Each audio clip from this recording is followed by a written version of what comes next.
Hello दोस्तों, free batch में आप सभी का स्वागत है।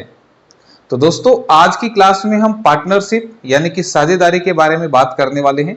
और ये जो चैप्टर है हमारा, ये रेशियो एंड प्रोपोर्शन सीरीज का लास्ट चैप्टर है। इसके बाद हमारा रेशियो वाला सेक्शन पूरा कंप्लीट हो जाएगा। और अगर आप पिछली क्लासेस को देखना चाहते हैं तो उसके लिए इस वीडियो का डिस्क्रिप्शन बॉक्स चेक करें। वहां पर आपको इस फ्री बैच की प्रीवियस क्लासेस के साथ साथ और जो भी इंपॉर्टेंट क्लासेस हैं उनका लिंक भी आपको मिल जाएगा, तो उसे भी एक बार जरूर चेक कीजिएगा।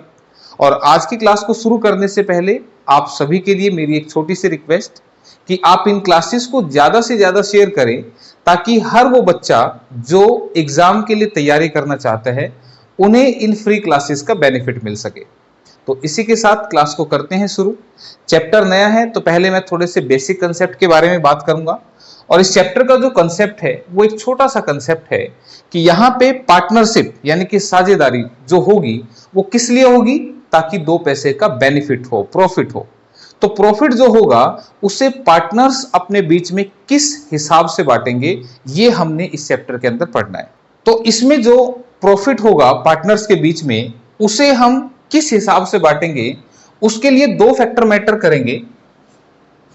जो प्रॉफिट होगा उसके लिए मैंने कहा दो फैक्टर मैटर करेंगे।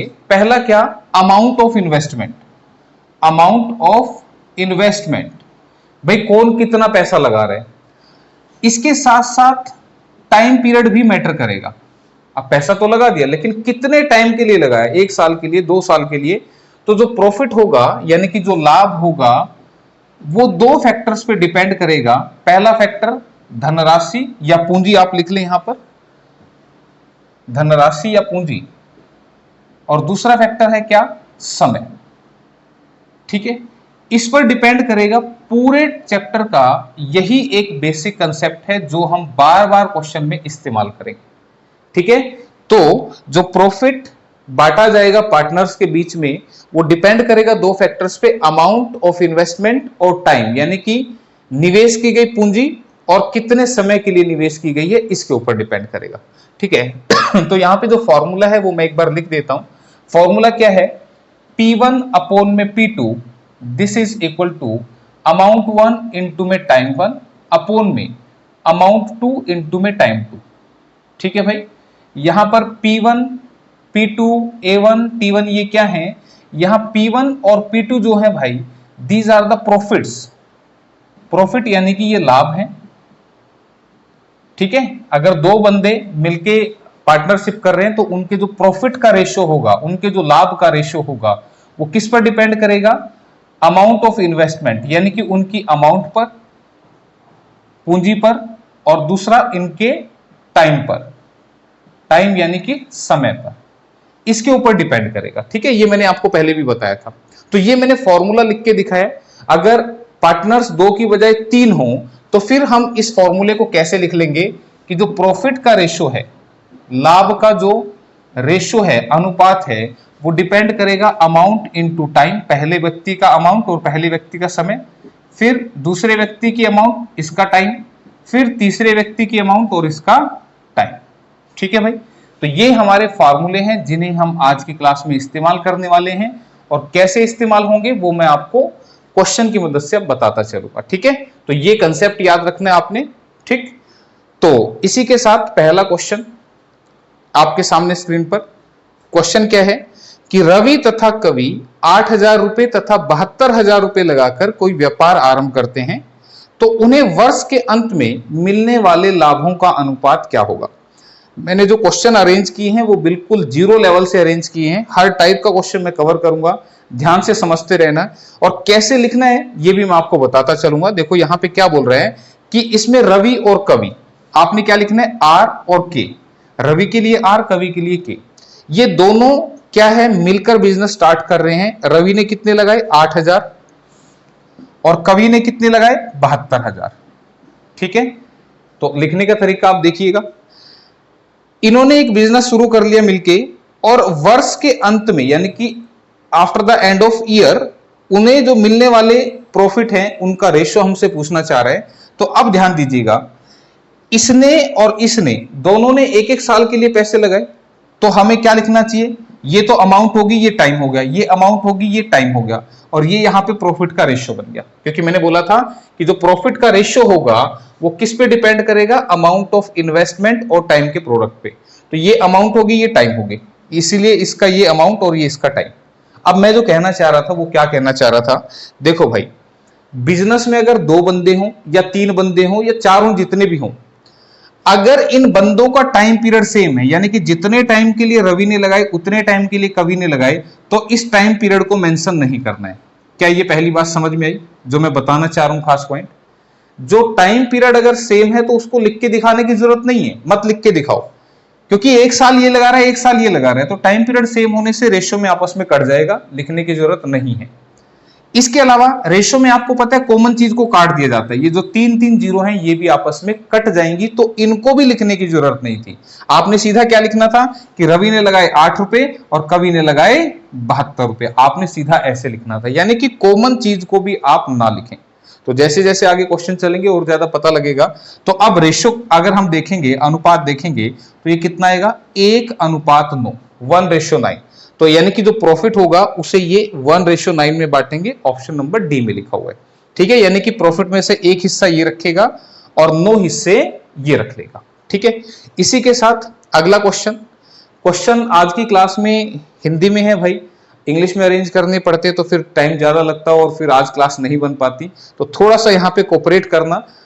मुश्किल वाली बात नहीं है, हिंदी आसान है, समझो क्वेश्चन की स्टेटमेंट क्या कहना चाह रही है, वो अगर आप समझ गए तो आप क्वेश्चन भी इजीली कर पाएंगे। क्वेश्चन क्या है कि उपल तथा निखिल ने क्रम से 7,000 और 8500 रुपए लगाकर कोई व्यापार शुरू किया, मतलब इन दोनों ने एक बिजनेस स्टार्ट किया। यदि व्यापार में उन्हें कुल 9300 रुपीज का प्रॉफिट हुआ हो तो उसमें से निखिल का हिस्सा क्या है। ठीक है, निखिल का हिस्सा पूछ रहे हैं, तो अब देखो सबसे पहले क्या लिखोगे, ऊपर लिखोगे और निखिल के लिए एन लिखोगे। ठीक है, लिख दिया। इसने 7,000 लगाए, इसने 8500 लगाए, तो इन दोनों में 2 जीरो कॉमन है, तो इधर मैं 70 लिखूंगा, इधर 85 लिखूंगा। ध्यान दो, मैंने इसकी भी 2 जीरो छोड़ दी और इसकी भी 2 जीरो, आप लिख के बाद में भी काट सकते हैं, लेकिन आप ऐसे करें ज्यादा अच्छा रहेगा। उसके बाद यदि व्यापार में उन्हें 9300 रुपए का प्रॉफिट हुआ, यानी कि जो बिजनेस है वो सेम टाइम के लिए किया है, तो प्रॉफिट का रेशियो भी इस पर डिपेंड करेगा। टाइम पीरियड सेम है तो लिखना नहीं है, मैंने बताया था। ठीक है, तो इसको काट दो भाई, 5 से काट दो, 5 से 14 पे कटेगा, 5 से 17 पे कटेगा। इसका मतलब जो भी प्रॉफिट होगा उसमें से 14 हिस्से ये रखेगा और 17 हिस्से ये निखिल रखेगा। तो मुझे बताओ टोटल प्रॉफिट कितना था, 9300। 9300 में से 14 हिस्से इसको दे दो, 17 इसको दे दो, तो 9300 रुपए के हमें कितने हिस्से करने हैं भाई, ये हो गए हमारे 31 हिस्से। 14 ये ले गया, 17 ये, तो टोटल हो गए 31 हिस्से। 31 से काटूंगा तो 300 पे कट जाएगा, 300 पे कटेगा, तो पूछा था निखिल का हिस्सा, निखिल का, तो इसको मल्टीप्लाई कर देंगे 300 से, तो 17 दिए 5100, यानी कि 5100 रुपीज जो है वो निखिल लेके जाएगा इस क्वेश्चन के अंदर। बात आ गई समझ में? मेरे ख्याल से कोई दिक्कत नहीं होनी चाहिए, मैंने बता दिया, यही कंसेप्ट चलेगा बस बार बार, कौन कितना पैसा कितने टाइम के लिए इन्वेस्ट कर रहे हैं। तो इसी के साथ फिर अगला क्वेश्चन, और मैं चाहूंगा कि आप वीडियो पॉज करें और क्वेश्चन करके दिखाएं। ठीक है, तभी पता लगेगा आप कितना सीख रहे हैं। क्वेश्चन है, दिलीप, राम तथा अमर ने क्रम से 2700, 8100 और 7200 रुपए लगाकर एक व्यापार आरंभ किया और वर्ष के अंत में राम ने 3600 रुपए लाभ पाया। ठीक है, जो राम का प्रॉफिट है वो 3600 है, तो टोटल प्रॉफिट यहां पर पूछना चाह रहा है। तो ध्यान दीजिएगा, अब की बार 3 बंदे आ गए, कौन है, एक दिलीप है, एक राम है और तीसरा बंदा है अमर। दिलीप ने कितने लगाए, 2700 रुपए, इसने कितने लगाए, राम ने 8100 रुपए और इसने लगाए 7200। तो ध्यान दो, मैंने फिर से यहां पर 2 जीरो को नहीं लिखा, इसके अलावा मैं टाइम को भी नहीं लिखूंगा, क्योंकि वर्ष के अंत में यानी कि 1 साल तक सभी ने पैसे लगाए, तो टाइम को भी यहां पर नहीं लिखेंगे। तो रेशियो बना लेते हैं, सबसे पहले 3 में 27, 3 से काटेंगे 27 पे, 3 से 24 पे, फिर से 3 से कट रहे, 3 तिया 9, वैसे 9 से काट देते कोई बात नहीं, एक स्टेप एक्स्ट्रा लगेगा, 3 तिया 9, 3 में 27, 3 अट्ठे 24। तो रेशियो बना प्रॉफिट का 3, 9, 8, यानी कि 3 हिस्से ये रखेगा, 9 ये रखेगा और 8 हिस्से ये रखेगा। तो उसने कहा कि राम ने तो 3600 रुपए रख लिए प्रॉफिट में से, राम के हिस्सा जो है वो 3600 है, तो 9 की वैल्यू 3600 है, तो 9 से 3600 कब बनेगा, जब 400 से मल्टीप्लाई कर दें। तो उसने पूछा टोटल प्रॉफिट, तो टोटल प्रॉफिट तो ये वाला है ना, ध्यान दो, उसने पूछा कि कुल लाभ कितना था, तो टोटल प्रॉफिट में से 3 हिस्से ये रख रहा था, 9 ये रख रहा था, 8 ये रख रहा था, तो जो टोटल प्रॉफिट था वो कितना था, टोटल प्रॉफिट 3 और 9 12, 12 और 8 20, 20 के बराबर है। तो अगर 9 की वैल्यू 36 थी तो 1 की वैल्यू 400 थी, तो 20 को हमने 400 से मल्टीप्लाई कर देना है, और ये जो प्रॉफिट है ये हमारा आ जाएगा कितना, 8,000 रुपए। ठीक है भाई, 8,000 रुपीज। तो ये हमारा आंसर आ चुका है। तो बिल्कुल आसान था, किसी को ऐसे समझ में नहीं आया हो तो वो ऐसे भी लिख सकता था। कैसे कि भाई राम का हिस्सा 3600 है, तो तुम कहोगे 9 रेशियो की वैल्यू 3600 है, तो 1 रेशियो की वैल्यू क्या आएगी, 3600 को 9 से डिवाइड करेंगे 400 आ जाएगी। ठीक है, तो 1 रेशियो 400 के बराबर है, तो 3 और 9 12 और 8 20, 20 रेशियो किसके बराबर होगा, तो 400 गुणा में 20, तो 8,000 रुपए इसका आंसर बन जाएगा। ठीक है, किसी को ऐसे समझ में नहीं आया तो ऐसे भी लिख सकते हैं। क्लियर, तो आंसर इसका 8,000 है। इसी के साथ नेक्स्ट क्वेश्चन कीजिए एक बार फटाफट, वीडियो पॉज करो और कोशिश करो करने की।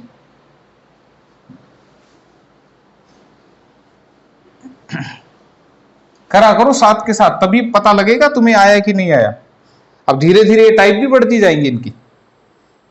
क्वेश्चन में कह रहा है कि लीला ने 50,000 रुपए की लागत से एक गारमेंट का व्यापार शुरू किया, यानी कि लीला ने कोई बिजनेस स्टार्ट किया गारमेंट्स का और 50,000 रुपए उसने लगा दिए। 8 महीने के बाद शीला 1 लाख रुपए लगाकर उस व्यापार में शामिल होगी। शीला ने 1 लाख रुपए लगा दिया, यानी कि इसका डबल लगा दिया। तो 1 साल के बाद उनके प्रॉफिट का रेशियो क्या होगा। अब देखो, अब जो क्वेश्चंस मैंने लिए हैं इनमें टाइम पीरियड को अलग रखा गया है, तो यहां पर टाइम पीरियड अब मेंशन करना पड़ेगा, जो कि अभी तक हम मेंशन नहीं कर रहे थे। तो कौन है, एक तो है लीला एक है शीला।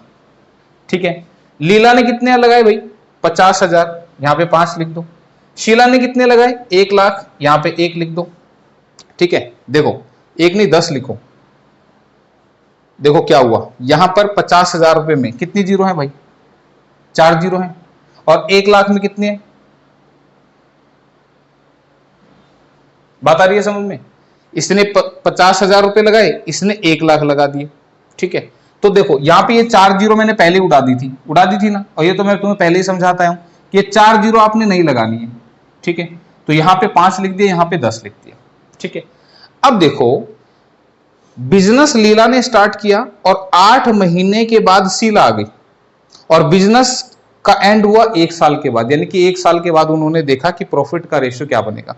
तो तुम मुझे बताओ, अगर कोई बंदा 8 महीने के बाद आएगा तो वो बिजनेस में कितने टाइम रहेगा, केवल 4 महीने रहेगा। इसका मतलब ये शीला जो है वो केवल 4 महीने तक बिजनेस में रही, जबकि लीला ने बिजनेस स्टार्ट किया था पूरे साल के एंड तक वो रही। तो इसका टाइम 12 महीने और इसका टाइम 4 महीने। ध्यान रखना, अगर मैं कहूं कि हमारा कोई कोर्स है मैथ का जो कि 1 साल का है, 1 साल का कोर्स है, अगर कोई बच्चा 8 महीने के बाद कोर्स खरीदता है तो इसका मतलब वो केवल 4 महीने के लिए पढ़ता है। ठीक है, तो 4 महीने यानी कि इसका जो पैसा है शीला का वो 4 महीने तक लगा रहा, और जो लीला का पैसा है वो 12 महीने यानी कि पूरे साल के लिए लगा रहा। तो अब प्रॉफिट का रेशियो क्या बनेगा, तो उसके लिए आप रेशियो में काट सकते हैं, 5 एकम 5, 5 दूनी 10, 4 एकम 4, 4 तिये 12।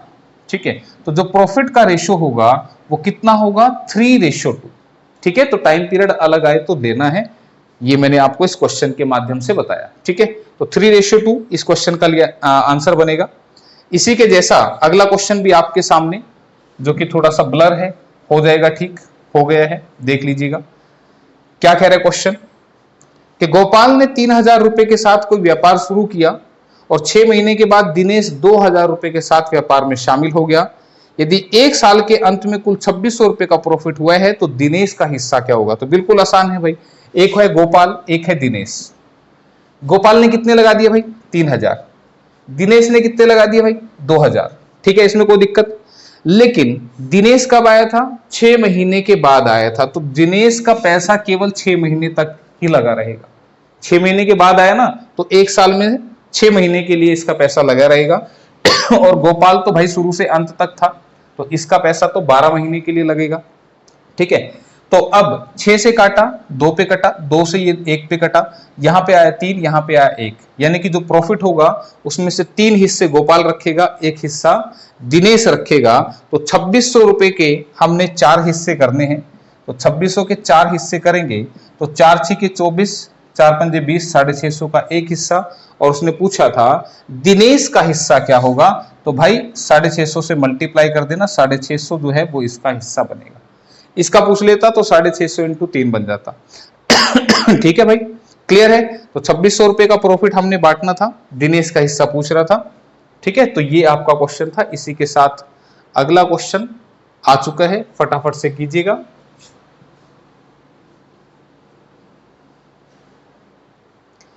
ए ने 35,000 रुपए के साथ कोई व्यापार शुरू किया और 6 महीने के बाद बी 60,000 रुपए के साथ व्यापार में शामिल हो गया।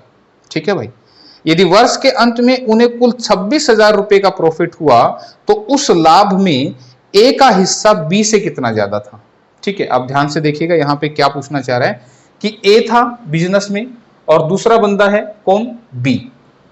ए ने कितने रुपए लगाए, 35,000 रुपए। ठीक है, ए के 35 और बी ने कितने लगा दिए, 60,000 रुपए। ठीक है भाई, ए ने 35,000 रुपए लगाए थे और इसने 60 लगाए थे, लेकिन 6 महीने के बाद आया था बी, तो बी का पैसा तो 6 महीने तक लगा रहा, 6 महीने के बाद आया।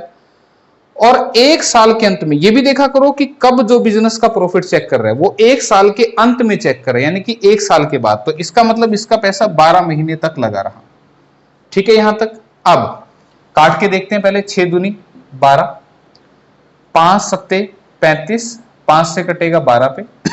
ठीक है, 2 से कटा 6 पे, तो 7:6, 7:6 में जो है वो उनका प्रॉफिट बटेगा।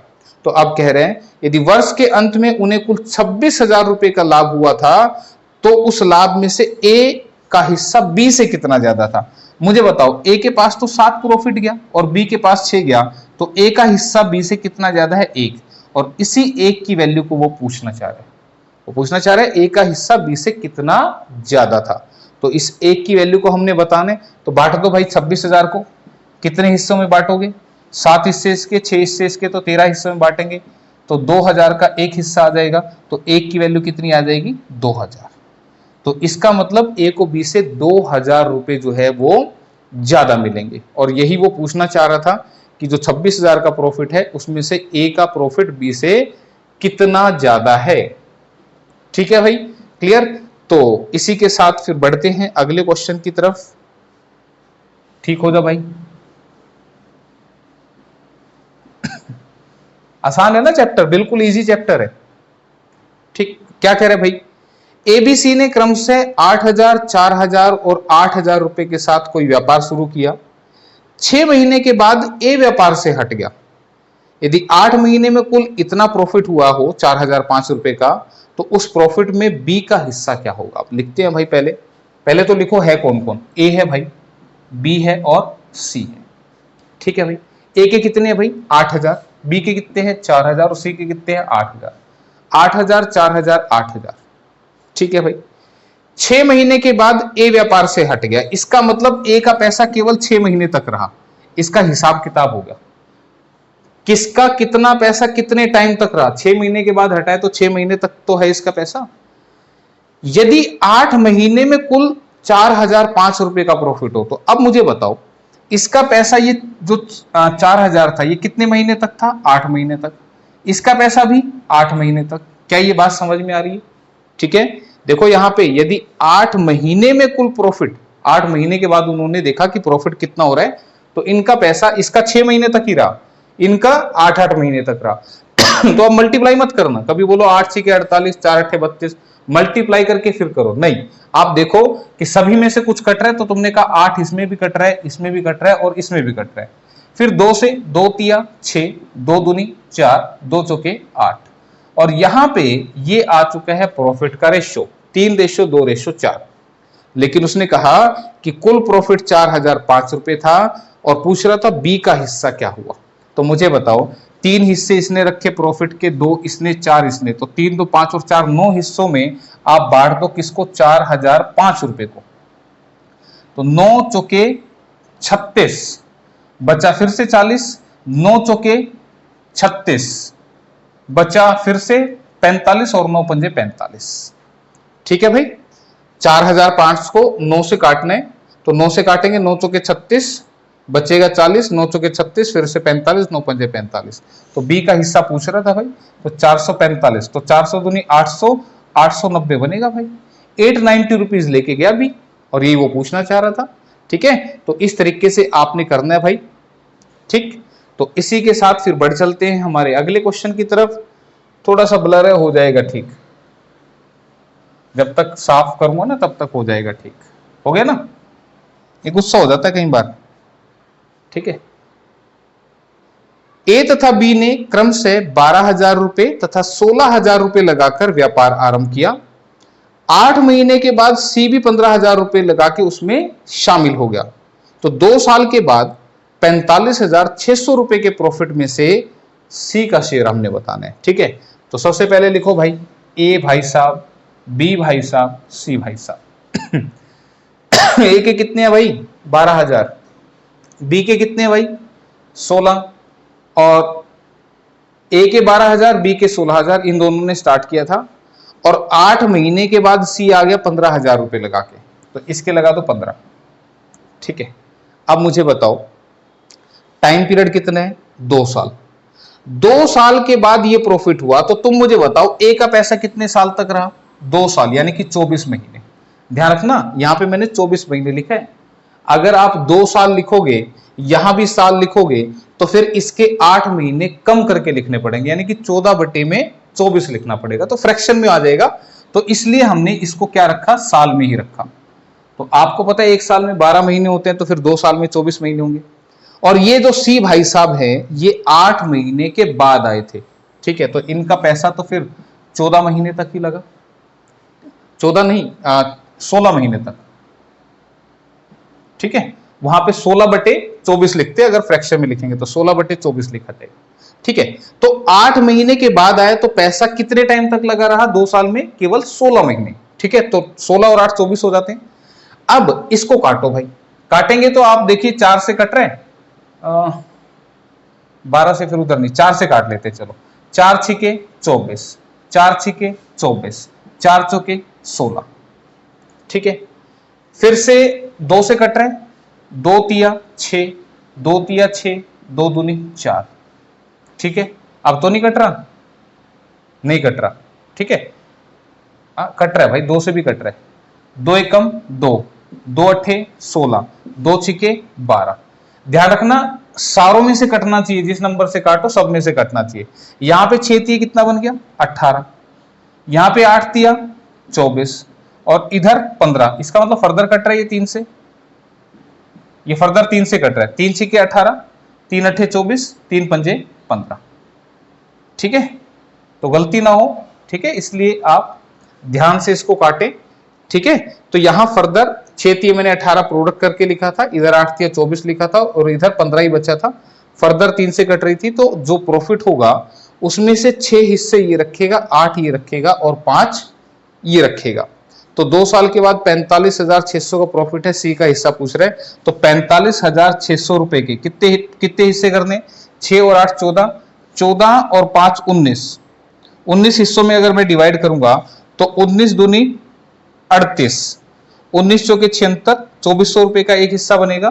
तो इसको 2400 से मल्टीप्लाई कर दो, ऐसे ही कर दो यार, 2400, तो 24 पंजे 120, तो भाई 12,000 रुपए रख लेगा ये।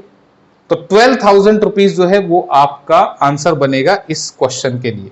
ठीक है, तो कोई मुश्किलात नहीं थी इसमें, बस ध्यान रखना कि किस तरह से लेना है, टाइम पीरियड के अकॉर्डिंग आपने चलाना है। और वैल्यूज काटते हुए भी ध्यान रखना कि ऐसा नंबर जिससे सभी की वैल्यूज कटे, उस नंबर से आपने काटना है। ऐसा नहीं कि 2 की वैल्यू कटे और तीसरे की नहीं कटे।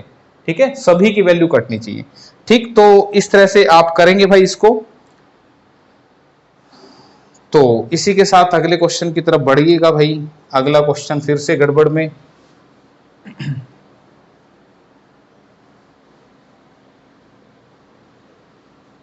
हाँ जी, क्या क्वेश्चन है कि एक व्यापार में प्राप्त लाभ में से प्रमोद तथा जयेश के भागों का अनुपात 3:5 है। देखो अभी तक रुपयों में दे रहा था, ठीक है,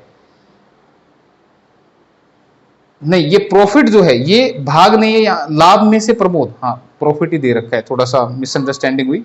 कह रहे एक व्यापार में प्राप्त लाभ में से प्रमोद और जेएस के भागों का अनुपात, यानी कि जो प्रॉफिट मिला है बिजनेस में उसमें प्रमोद और जेएस का जो शेयर है वो है 3:5, यानी कि 3 हिस्से प्रॉफिट प्रमोद ने रखा और 5 हिस्से जेएस ने रखा। यदि जेएस ने व्यापार में 80,000 रुपए 12 महीने तक लगाए हों तो प्रमोद ने 72,000 रुपए कितने महीने तक लगाए हैं। अब ध्यान दो, अभी तक मैं जिस फॉर्म में लिख रहा था वो ऐसी फॉर्म थी, लेकिन अब जो क्वेश्चन है उसमें प्रॉफिट का रेशियो दिया है, तो प्रॉफिट का रेशियो दिया है तो हम इसको ऐसे लिखेंगे। ठीक है भाई, ये जो फार्मूले मैंने लिखे थे, अभी तक ये वाला फार्मूला लग रहा था, हम अमाउंट और टाइम लिख रहे थे, अब ये वाला लगाएंगे हम, क्योंकि यहां पे प्रॉफिट का रेशियो दे रखा है। तो प्रॉफिट का रेशियो किसका, प्रमोद और जेएस का कितना है, 3:5। ये प्रॉफिट का रेशियो है, ये प्रमोद है और ये जेएस है। ठीक है भाई, ऊपर प्रमोद है नीचे जेएस है, प्रमोद और जेएस। ठीक है, तो इसने कहा यदि जेएस ने व्यापार में 80,000 रुपए लगाए हैं तो जेएस की इन्वेस्टमेंट कितनी है भाई, 80,000 रुपए। ठीक है, 80,000 रुपए इसकी इन्वेस्टमेंट है और इसने 12 महीने के लिए लगाए हैं। तो पूछ रहा है कि प्रमोद ने 72,000 रुपए कितने महीने तक लगाए, तो प्रमोद के हैं 72,000 और कितने महीने तक लगाए वो हमें नहीं मालूम है, यही वो पूछना चाह रहे हैं। बस अब कैलकुलेशन करनी है, कैसे, 12 छिके 72। ठीक है, ऐसे आप काट सकते हो, इसके अलावा आप इधर से इधर भी काट सकते हो। ठीक है, 5 से काटूंगा तो ये देखो 16 पे कटेगा, और 3 से काटूंगा तो ये 2 पे कटेगा, और 2 से काटूंगा तो ये 8 पे कटेगा। ऐसे तो आपको आता ही है काटना, लेकिन बराबर आ जाए तो ऊपर से ऊपर नीचे से नीचे भी उड़ा सकते हो। तो एक्स की वैल्यू कितनी आ गई, 8 मंथ, यानी कि 8 महीने तक जो है, उसने पूछा था 72,000 रुपए कितने महीने तक लगाया, तो जवाब होगा 8 महीने तक, यानी कि प्रमोद ने 8 महीने तक जो है वो बिजनेस में पैसा इन्वेस्ट किया था।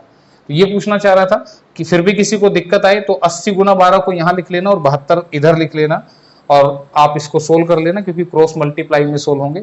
ठीक है तो फिर नेक्स्ट क्वेश्चन देखिए क्या है। ए ने 15,000 रुपए लगाकर एक दुकान खोली और 2 महीने के बाद बी भी कुछ धन लगाकर उसमें साझीदार हो गया। दुकान खोलने के 1 वर्ष के अंत में लाभ को उन्होंने 3:5 के अनुपात में बांट लिया, तो बी ने कितना धन लगाया था। अब की बार बी की इन्वेस्टमेंट पूछी जा रही है। तो सबसे पहले देखो, ए ने कितने लगाए, 15,000। 15,000 को ऐसे लिख लेते हैं, नहीं भाई पूरे लिखने पड़ेंगे। अब ए ने पूरे 15,000 लगाए, अब देखो अब पूरा लिखना पड़ेगा। ठीक है, क्यों, क्योंकि बी ने कितने लगाए ये पूछना चाह रहा है ना। ए ने 15,000 रुपए लगाकर दुकान खोली और 2 महीने के बाद बी भी धन लगाकर उसमें साझीदार हो गया, और दुकान खोलने के 1 वर्ष के अंत में, तो 1 वर्ष के अंत में इसका मतलब इसका पैसा 12 महीने तक लगा रहा और इसका पैसा 10 महीने तक लगा रहा। क्या ये बात समझ में आई आपको। इसने 15,000 से दुकान खोली थी और 2 महीने के बाद जो है वो बी शामिल हो गया था। 1 साल के अंत में जो प्रॉफिट का रेशियो है वो 3:5 है, तो 1 साल का मतलब इसका पैसा तो 12 महीने तक लगा रहा और इसका जो पैसा है वो केवल 10 महीने तक लगा रहा, क्योंकि ये 2 महीने के बाद बिजनेस में शामिल हुआ था। तो बस अब इसको सोल्व करना है। कैलकुलेशन कैसे करेंगे, 0 से 0 उड़ गई, 3 से इधर 4 पे उड़ गया। ठीक है, अब आर पार की गुणा करेंगे तो x की वैल्यू क्या आ जाएगी, 5 15 75, और ये बनेगा 300, 1500 के 60 पंजे 300, 300 बन गया और 2 जीरो एक्स्ट्रा। तो भाई इसका मतलब इसने 30,000 रुपए लगाए थे, इसने 15 लगाए हैं तो इसने 30 लगाए थे, यही पूछना चाह रहा था। तो कैलकुलेशन देख लेना भाई, कहीं मिस्टेक ना हो। तो इसी के साथ फिर अगला क्वेश्चन आपके लिए लगा देते हैं। भाई ये गड़बड़ क्यों करने लग गया भाई, क्या दिक्कत हो रही है, एक बार ठीक करें भाई इसको, 1 मिनट रुको। हाँ जी, तो स्टेटमेंट अब देखिए क्या कह रहे हैं कि एक संयुक्त व्यापार में, संयुक्त मतलब दोनों का कंबाइंड मिला जुला, ए तथा बी द्वारा आरंभ में लगाई गई पूंजियों का अनुपात यानी कि अमाउंट ऑफ इन्वेस्टमेंट वो कितनी थी, 5:6। अभी तक रुपये दे रहा था, अब यहां इन्वेस्टमेंट का भी रेशियो दे दिया कि अमाउंट का जो रेशियो है वो 5:6 है।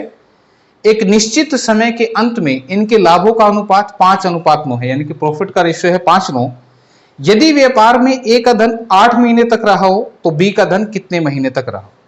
तो ध्यान से देखो, ए और बी ने जो इन्वेस्ट किया वो किस रेशियो में किया? 5:6 में। ये ए है, ये बी है। ए ने 5 रुपए लगाए, बी ने 6 रुपए लगा दिए, ठीक है। ए का धन 8 महीने तक रहा, यानी कि ये 8 महीने तक बिजनेस में रहा, और ये कितने महीने तक रहा ये हमें नहीं मालूम, ठीक है। एक निश्चित समय के अंत में इनके प्रॉफिट का रेशियो है कितना? 5:9, ठीक है। ये इनका प्रॉफिट है। अब किसी को ऐसा तो नहीं लग रहा कि सर फार्मूले में प्रॉफिट इधर लिखा था, आपने इधर क्यों लिख दिया? अरे भाई, इसको इधर लिख देंगे तब भी कोई फर्क नहीं पड़ेगा, ठीक है। मैंने कहा 3x बराबर है 5, तो 5 बराबर है 3x, बात तो दोनों सेम ही है, ठीक है। तो ऐसा मन में मत लाना कि भाई सर फॉर्मूले में उधर लिखा, आप इधर क्यों लिख रहे हो, ठीक है। तो उसने कहा कि एक व्यापार में ए का धन 8 महीने तक रहा तो बी का धन कितने महीने तक रहा, तो हमें नहीं पता, इसे हमने x ले लिया। अब कैलकुलेशन कर दो, देखो 5 से 5 उड़ा दो, ठीक है। 2 तिया 6, 2 चौके 8 उड़ा दिया, और 3 से ये 3 पे उड़ गया। अब क्रॉस मल्टीप्लाई करेंगे तो x की वैल्यू क्या आएगी? 4 तिया 12, यानी कि 12 मंथ तक जो है वो बी का पैसा इस बिजनेस में रहा, ठीक है भाई, क्लियर? तो आसान था। इसी के साथ नेक्स्ट क्वेश्चन देख लेते हैं, और क्वेश्चन थोड़ा सा बड़ी स्टेटमेंट है, तो तब तक पहले एक बार इंग्लिश वाले पढ़ लें, जूम कर दिया मैंने, और उसके बाद फिर इसको हिंदी में लगाएंगे। तो इंग्लिश वाले पॉज करके एक बार पढ़ लें क्या है, मैं एक ही लैंग्वेज में पढ़ूंगा सो दैट कि समय की बचत हो, वीडियो ज़्यादा लंबी ना जाए। ए ने एक व्यापार की शुरुआत में 45,000 रुपए की पूंजी निवेश की तथा कुछ समय के बाद बी 30,000 रुपए निवेश के साथ उस व्यापार में शामिल हो गया। उस टाइम के बाद हुआ, नहीं बताया कितने टाइम के बाद आया। यदि 1 साल के अंत में उन्हें 2:1 के अनुपात में लाभ प्राप्त हुआ हो तो बताइए कि बी कितने समय के बाद व्यापार में शामिल हुआ, ठीक है। अब देखो भाई, ए का कितना है? 45,000 रुपए, बी का कितना है? 30,000 रुपए। 0 मैंने दोनों की उड़ा दी, ये ए है ये बी है, ठीक है। 0 हमने उड़ा दी, 45,000 30,000। अब 1 साल के अंत में, यानी कि टाइम पीरियड 1 साल है, तो ए का पैसा तो 12 महीने तक लगा रहा, इसके बारे में कोई बात नहीं है। ए ने व्यापार शुरू किया था 45,000 से, और कुछ टाइम के बाद बी आ गया था 30,000 के साथ। 1 साल के अंत में जो प्रॉफिट हुआ वो कितना हुआ? 2:1 में, यानी कि 2 हिस्से इसने रखे, 1 हिस्सा इसने रखा। तो हम यहां पे देख लेते हैं कि जो इसका पैसा है वो कितने टाइम तक इन्वेस्ट हुआ, ठीक है भाई। इसका पैसा 30,000 कितने टाइम तक इन्वेस्ट हुआ, तो हम पहले इसको चेक कर लेते हैं। तो अब हम इसको सोल्व करेंगे, तो देखो 15 दूनी 30, 15 तिये 45, 2 से काटा 6 पे कटा, फिर 2 तिया पे कटा, और x की वैल्यू आ गई 9, ठीक है। x की वैल्यू 9 आ गई, तो आपको बता दूं यहां पे अगर आप आंसर्स की तरफ ध्यान देंगे तो यहां कहीं अगर 9 लिखा होता तो आप में से कई बच्चे उस 9 को लगा आते, लेकिन 9 मंथ जो है, 9 मंथ जो है वो आंसर नहीं है। क्यों? आप देखो उसने पूछा क्या है, उसने ये पूछा कि बी कितने टाइम के बाद शामिल हुआ, यानी कि कितने टाइम के बाद शामिल हुआ। तो मैं अगर तुम्हें कह दूं कि 1 साल का बिजनेस था और उस 1 साल के बिजनेस में बी का पैसा 9 महीने तक लगा रहा, इसका मतलब बी जाहिर सी बात है 3 महीने बाद आया, तो बी का जो टाइम था, टाइम ऑफ बी, वो 12-9 यानी कि 3 महीने के बाद, तो आप लिखेंगे 3 मंथ बाद वो बिजनेस में शामिल हुआ, तो ये जवाब बनेगा, और ऐसा ऑप्शन नंबर सी में लिखा हुआ है। तो यहां थोड़ा सा लैंग्वेज का ध्यान रखना है, कभी आप गलती से ऑप्शन में नो लगा, बाई चांस इसमें तो नहीं था, लेकिन अगर नो होता तो तुम नो लगा आते। तो थोड़ा सा यहां पे ध्यान देना है कि बी कितने टाइम के बाद जो है बिजनेस में शामिल हुआ। तो आपने देखा इसका पैसा 9 महीने तक लगा रहा, तो 1 साल के बिजनेस में अगर किसी का पैसा 9 महीने तक लगा है तो इसका मतलब वो 3 महीने के बाद बिजनेस में शामिल हुआ था, ठीक है। तो ये क्वेश्चन था। इसी के साथ अगला जो क्वेश्चन आपके सामने आया है, पढ़िए एक बार ध्यान से। कह रहा है कि ए, बी और सी ने 3:2:3 के रेशियो में एक व्यापार में निवेश किया, यानी कि इन्वेस्ट किया, और इनके निवेश का जो टाइम है वो है 2:3:1। तो पूछ रहा है इनके प्रॉफिट का रेशियो क्या होगा। तो ये बिल्कुल आसान है भाई, क्या लिखो, ए, बी और सी, इनकी इन्वेस्टमेंट का रेशियो क्या है? 3, 2 और 3, 3 2 3 इनकी अमाउंट ऑफ इन्वेस्टमेंट का रेशियो है, ये अमाउंट का रेशियो है, शॉर्ट में लिख देते हैं अमाउंट, ठीक है, ऐसे लिख देते हैं। फिर इनके निवेश का जो टाइम है, यहां पे इनके समय की बात हो रही है, इनका जो टाइम है इन्वेस्टमेंट का वो कितना है, 2:3:1, मतलब इसने 2 साल के लिए लगाया, इसने 3 साल के लिए, इसने 1 साल के लिए, ठीक है, ऐसा मान लो। तो इनके प्रॉफिट का रेशियो क्या होगा, यानी कि इनके लाभ का रेशियो क्या होगा, तो आपको मैंने बताया था कि प्रॉफिट जो होता है प्रॉफिट जो होता है वो डिपेंड करता है अमाउंट और टाइम के प्रोडक्ट पे प्रॉफिट डिपेंड करता है अमाउंट और टाइम के प्रोडक्ट पे, यानी कि कौन कितनी अमाउंट कितने टाइम के लिए इन्वेस्ट कर रहा है। तो यहां पे अमाउंट भी है, टाइम भी है, तो 3 दूनी 6 हो गया, 2 तिया 6 हो गया, और 3 एकम 3 हो गया, कटे तो काट देना, 3 से सारी वैल्यू कट रही है, तो 2 2 1 जो है वो आंसर बनेगा, ठीक है। तो 2 2 1 ऑप्शन नंबर डी में सजा रखा है भाई, बिल्कुल आसान है, कोई रटने वाली बात नहीं है, कहीं पे भी रटना नहीं है, बशर्ते कि कंसेप्ट आप लोग ध्यान रखें। तो इसी से रिलेटेड एक क्वेश्चन आपके लिए भी है, और मैं चाहूंगा कि आप इसको करके मुझे बताएं कि क्या आंसर यहां पर बनना चाहिए। ए, बी और सी ने अपनी पूंजी का निवेश 4:5:6 के अनुपात में किया था। व्यापार अवधि के अंत में उन्हें 2:3:4 के अनुपात में लाभ प्राप्त हुआ। तो उस समय का अनुपात क्या होगा जिसके लिए इन्होंने अपनी पूंजी का योगदान दिया, यानी कि इन्वेस्ट किया। तो सबसे पहले आप देखो, पूंजी का निवेश 4:5:6 और प्रॉफिट दे रखा है ना। तो पहले नंबर पे क्या दे रखा है, टाइम पीरियड दे रखा है। टाइम पीरियड कितना है भाई, 4:5:6, 4:5:6। और प्रॉफिट, अब क्या जो प्रॉफिट है उसका रेशियो दे रखा है कितना भाई, 2:3:4, ठीक है सॉरी 4:5:6 इनके टाइम का रेशियो है, 2:3:4 ये इनके प्रॉफिट का रेशियो है। तो इनकी पूंजी का योगदान कितने टाइम तक, यानी कि इनकी अमाउंट का रेशियो हमसे वो पूछना चाह रहे हैं, ये कितना होगा। तो अब आप कैसे निकालोगे, आपको बताया था मैंने कि जो प्रॉफिट है वो अमाउंट और टाइम के प्रोडक्ट पे डिपेंड करता है। तो यहां से अगर मुझे अमाउंट का रेशियो निकालना है तो अमाउंट का रेशियो कैसे निकलेगा, जब मैं प्रॉफिट को टाइम पीरियड से डिवाइड करूंगा। जब मैं प्रॉफिट को टाइम से डिवाइड करूंगा तो मुझे अमाउंट का रेशियो मिल जाएगा। तो यहां पे देखिए, प्रॉफिट को यानी कि इसको मैं डिवाइड करूं किससे, टाइम से। सिमिलरली इसको मैं डिवाइड करूं टाइम से, और लास्ट इसको मैं डिवाइड करूं टाइम से, ठीक है। प्रॉफिट को यानी कि इसको डिवाइड करना था इससे, ठीक है। तो 2/4, 3/5 और 4/6।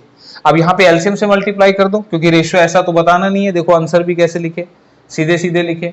तो इसको डिवाइड करना है आपने एलसीएम से। तो एलसीएम कितना बन रहा है यहाँ पे, 6 पंजे 30, 30 इसमें नहीं आता तो फिर 60 बनेगा। आप काट के छोटा भी कर सकते हो, ठीक है। किसी को अगर लगे कि ये हमें ऐसे नहीं आया लेना, तो आप काट के इसको छोटा कर सकते हो। इसको 2 दूनी 4, 2 तिया 6 काट लेना, ठीक है। तो कोई दिक्कत नहीं, आंसर सेम ही आएगा। तो 4 से काटा 15 पे, 15 दूनी 30 आ गया। 5 से काटा 12 पे, 12 तिया 36 आ गया। और 6 से काटा 10 पे, 10 चौके 40 आ गया। और फर्दर ये वैल्यूज कट रही हैं किससे, 2 से 15 पे कट रहे हैं, 2 से 18 पे और 2 से 20 पे। तो 15, 18, 20 भाई ये बनना चाहिए आंसर, 15, 18, 20 दिख रहा है कहीं, ऑप्शन ए में लिखा है 15, 18, 20, ठीक है। आप पहले भी काट सकते थे, ठीक है। 2 एकम 2, 2 दूनी 4, उससे एलसीएम छोटा आएगा, बस इतना फर्क आएगा। और भाई एलसीएम तो लेना मैंने पहले सिखाई दिया, पिछले क्लासेस में करवाया था, ठीक है। तो ये आज का हमारा लास्ट क्वेश्चन था। अगली क्लास में इसकी कुछ और टाइप्स के बारे में बात करेंगे। फिलहाल आज के लिए इतना ही पढ़ते हैं, ठीक है। तो इनको कर लेना, काफी सारे क्वेश्चन दिए हैं प्रैक्टिस के लिए, ठीक है। तो मिलते हैं फिर अगली क्लास में। आज के लिए थैंक यू, धन्यवाद।